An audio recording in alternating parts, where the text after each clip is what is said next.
राज्याचे अतिरिक्त मुख्य सचिव मनीषा म्हैसकर यांनी प्रशासकीय कारकिर्दीतील एका अनुभवाबाबत केलेल्या विधानामुळे नव्या वादाची चिन्ह निर्माण झाली।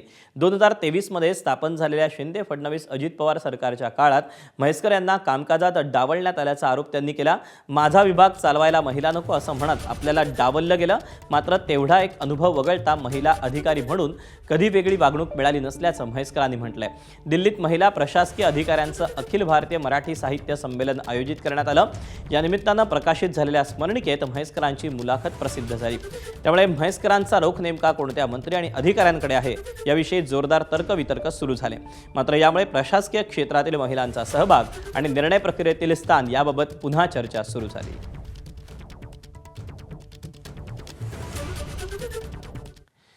आपल्या मुलाखतीत मनीषा म्हैसकर काय म्हणतात आपण पाहूया। तुम्हाला महिला अधिकारी म्हणून वेगळी वागणूक सहन करावी लागली का असा प्रश्न मनीषा म्हैसकरांना विचारण्यात आलेला होता आणि त्यावर त्यांनी उत्तर दिलं की केवळ एकाच वेळी सन 2023 मध्ये मंत्रिमंडळ स्थापन झालं। त्यानंतर अधिकारी नियुक्त होत होते।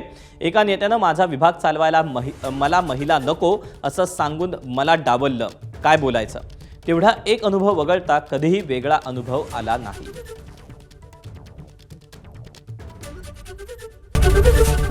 एबीपी माझा, उघडा डोळे बघा नीट।